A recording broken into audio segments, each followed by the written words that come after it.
যদি আপনি মন থেকে গভীর বিশ্বাস আর ভক্তি নিয়ে সূরাটি শুধুমাত্র একবার এখনই শুনে নেন, তাহলে আল কোরআনকে মাথায় নিয়ে বলছি, আপনার জীবনের সকল অপূর্ণ আশাগুলো পূরণ হতে শুরু করবে। এই সূরাটি শুনতে শুনতেই মনের আশা পূরণের গায়েবী সুসংবাদ পাবেন। আপনার আশা যত বড় ও কঠিনই হোক না কেন, তা আল্লাহর দরবারে মঞ্জুর হয়ে যাবে ইনশাআল্লাহ। প্রিয় দর্শক, আল কোরআনের এই সূরার পাওয়ার ও কার্যকারিতা এতটাই বেশি যে এই দিকে আপনি সূরাটি শুনবেন আর ওই দিকে আপনার অন্তরের মাকসাদগুলো পূরণ হতে শুরু করবে। দীর্ঘদিন থেকে আটকে থাকা কাজগুলো সঠিকভাবে সম্পন্ন হবে। আপনার আশা পূরণের পথে সকল বাধা ও প্রতিবন্ধকতা দূর হয়ে যাবে ইনশাআল্লাহ। আপনার অশান্ত হৃদয় শান্তিতে ভরে উঠবে। আপনি মানসিক শক্তিতে বলীয়ান হতে শুরু করবেন। সকল দুশ্চিন্তা ও পেরেশানি খতম হয়ে চতুর্দিক থেকে সুখের বার্তা পেতে থাকবেন।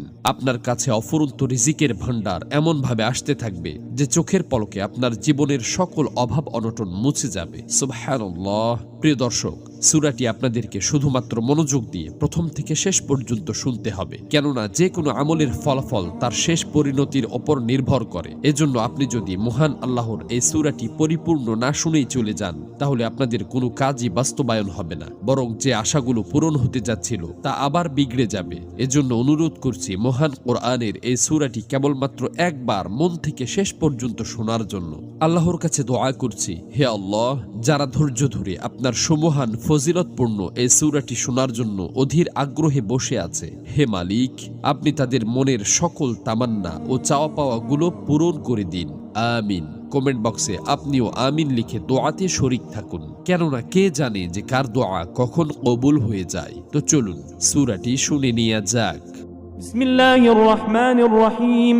سبحان الذي أسرى بعبده ليلا من المسجد الحرام إلى المسجد الأقصى الذي باركنا حوله لنريه من آياتنا إنه هو السميع البصير وآتينا موسى الكتاب وجعلناه هدى لبني إسرائيل ألا تتخذوا من دون